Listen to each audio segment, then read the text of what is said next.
Good day everyone, I am your speaker Melanie Paniza, and today we will talk about the teachers as curriculum leaders in instructional planning process. So, instructional leadership is always associated with school administrators, particularly the school principal. So this means that instructional leadership usually refers to the role of the school leaders, especially the principals, in guiding and improving teaching and learning. So for example, when the principal helps teachers improve their teaching strategies that check lesson plans or ensure the curriculum is being followed properly, they are acting as the instructional leaders. Olivia and Ornstein and Hunkins define curriculum to include instruction. So according to the education experts Olivia and Ornstein and Hunkins, the term curriculum doesn't just mean the subjects being taught or the learning content. No? It also includes how the teaching is delivered. In other words, instruction. Okay, so for instance, if math is part of the curriculum, how the teacher teaches the math through activities, discussion, or lectures is part of the instruction, which is also part of the curriculum. Accordingly, curriculum and instruction are inseparable. So part of the curriculum process is instruction that deals with the implementation of the curriculum. So this means that you cannot separate what is being taught from how it is being taught. No? So the instruction is the action or method used to carry out the curriculum. So for example, if the curriculum says student must learn how to write persuasive essays, then the instruction includes the lessons, activities, and assessments that the teacher uses to make sure students learn that skills. Leadership, therefore, is broader in scope and has more functions compared to the instructional leadership. Thus, the instructional leadership is one of the functions of the curriculum leaders. So this means that being a curriculum leader, it involves more than just helping the instruction. No? It includes planning what should be taught, selecting materials, organizing training for teachers, assessing students' learning, and more. So the instructional leadership is just one part of the bigger role. So for example, a teacher who leads a team in designing lesson plans, aligns them with the national standards, and also coaches others on teaching strategies is showing both curriculum and instructional leadership. But overall, curriculum leadership is a bigger and more comprehensive responsibility. Accordingly, curriculum and instruction are inseparable. So part of the curriculum process is instruction that deals with the implementation of the curriculum. So this means that you cannot separate what is being taught from how it is being taught. No? So the instruction is the action or method used to carry out the curriculum. So for example, if the curriculum says student must learn how to write persuasive essays, then the instruction includes the lessons, activities, and assessments that the teacher uses to make sure students learn that skills.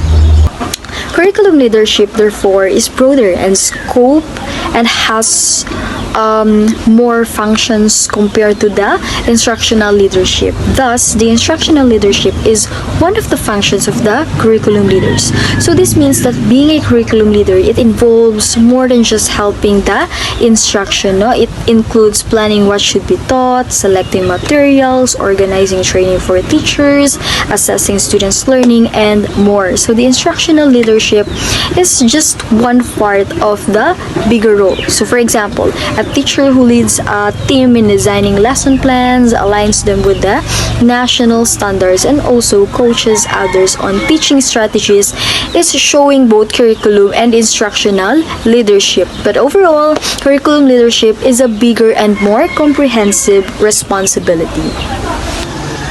McEwan pointed out that instructional leaders must be knowledgeable about learning theory, effective instruction, and curriculum, which she recognizes the power within the educational force. No? So according to McEwan, people who take the role of instructional leaders like the principals, department heads, or even teachers who lead others need to understand three important things. No, we have first the learning theory. Learning theory, it is how the students learn best. For example, knowing that some students learn better through visuals while other students learn better through hands-on activities.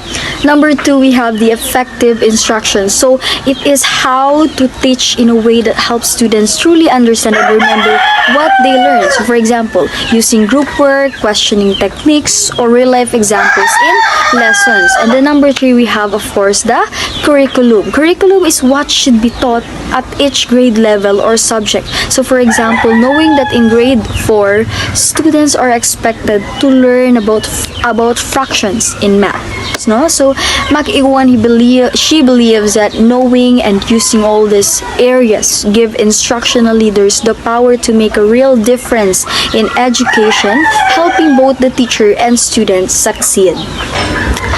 Instructional leadership, as one of the functions of curriculum leaders, may need to do the following functions, okay? So first, we have the supervise the implementation of curriculum and academic standards, no? So instructional leaders ensure that teachers follow the curriculum properly and meet the required academic standards. Number two, we have the promote a school culture and climate conducive to teaching and learning. So this means that they create a safe, respectful, and motivating environment where both teachers and students can do their best. And then number three, we have to communicate the philosophy, vision, and mission of the school. They clearly explain the school's beliefs, goals, and purpose to everyone involved in the school community. Number four, train the teachers and the school staff. Of course, they need to provide professional development opportunities to help the teachers and staff improve their skills and knowledge. Number five, lead in the development or purchase of instructional materials. They help choose, create, or buy teaching and learning materials that support the curriculum. And then number six, we have the prepare the school budget for instruction. So of course, they plan how to spend school funds for instructional needs, including materials, training, and classroom improvement. And then number seven, observe classes of teachers. So of course, they watch the teachers during lessons to give helpful feedback and support the teaching improvement. And then we also have number eight, which is check assessment tools, the exams and authentic assessments. No, so they review tests and performance tasks to ensure they are appropriate, fair, and aligned with what was taught. Planning effective instruction is an important task of teachers as curriculum leaders, no? So this means that teachers are not just responsible for teaching, they also act as curriculum leaders when they plan lessons. This means they carefully think about how and what to teach to make sure students learn effectively. Creating a good lesson plan is a major part of this responsibility. So Racers and Dix developed an instructional planning model that present a very logical sequence of the instructional planning. So Racers and Dick, they created a step-by-step model to help the teachers plan lessons in an organized and logical way. No? So this model gives teachers a clear guide to follow so they can plan their teaching effectively, from setting goals to assessing learning. No? So it helps make the teaching process more focused and purposeful. In Racers and Dick's model, the teachers as curriculum leaders need to ensure that the curriculum standards and competencies as reflect in the instructional goals are implemented carefully. No? So, according to this model, teacher must make sure their lessons goals match the standards set by the curriculum. Curriculum standards are the required knowledge and skills students need to learn at each grade level. So, teachers should carefully design their lessons so that these standards and competencies are fully taught and achieved in class. So these are Rainer's and Dick's instructional planning model. First, we have identify instructional goals. No? So this is the first step where teachers decides what students need to learn. These goals are usually based on the curriculum standards and competencies required for a particular grade or subject. Number 2, analyze learners' characteristics. So before creating lesson objectives, the teacher should understand who the learners are, such as their age, learning styles, skills, levels, interests, and backgrounds. No? So this helps in designing lessons that suits their needs. So number 3, we have identify objectives. So of course, objectives are specific, clear learning outcomes that students should achieve by the end of the lesson. So these are based on the instructional goals and should match the students' abilities and characteristics. Then we also have analyze content, which is number 4. No, so the teachers need to study the lesson content, what information, skills, or concept will be taught. So this ensures the content is appropriate and organized for student learning. So number 5, develop assessment tools. No? So teachers create tools to measure student learning. This can be tests, quizzes, performance tasks, or any form of assessment that matches the objectives and shows whether student understood in the lesson. Next, we also have plan instructional activities. No? So these steps involves designing on the specific teaching strategies and classroom activities that will be used to help students achieve the objectives. So activities should be engaging, clear, and aligned with both the goals and assessments. Of course, we also have choose instructional media. No? So teachers select the materials or tools they will use to teach, such as textbooks, visuals, videos, computers, or other teaching aids that can enhance the learning process. Next, we have the implement instruction. So this is where the teaching happens. The teachers deliver the lessons using the planned activities, methods, and materials in the actual classroom settings. And then we also have the revise instruction. So after teaching, the teacher reflects on how well the lesson worked. If student didn't understand or if the assessment result were poor, the teacher needs to go back, adjust the plan, and improve the instruction. So planning instructional in Razors and X models includes the following instructional procedures. First, of course, we have the motivation, where it captures students' interest and explain why the lesson is important.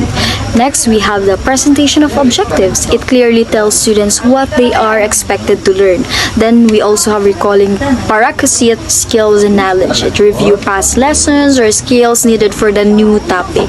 We also have presentation of information and examples. It teaches the new lesson using clear explanations and examples. Number 5, practice and feedback. So let students apply what they learned and give them guidance or corrections. Okay. Next, summary. It review the main topics or the main points of the lessons to reinforce the learning. And of course, we have the assessment. It checks if the student achieved the objectives through the quizzes, tasks, or other assessments. The curriculum is the plan or guide that shows what students need to learn. So instructional media and materials help the teachers follow this plan by making the lesson easier to understand. So when teachers choose the right tools like videos, pictures, or interactive activities, they support the learning goals set by the curriculum. So this helps the students reach the knowledge and skills expected for their grade level. So the curriculum today often includes learning skills that involves using technology such as research, communication, and digital literacy. Since millennial students naturally use the internet and gadgets, incorporating technology in lessons helps the teachers align with the curriculum goals to prepare students for the modern world. When teachers deliver the lessons, they are putting the curriculum into action. So the curriculum, it outlines what to teach, and the teacher's job is to guide the students through it effectively. So good classroom management, meaningful activities, and proper assessments make sure that the curriculum is followed correctly and students learn the required content and skills. So these steps turns the curriculum written plans into real learning experiences. So the curriculum is not fixed. It can be improved based on how well students learn. By using test results and other assessments, teachers can see if the curriculum content and teaching methods are effective.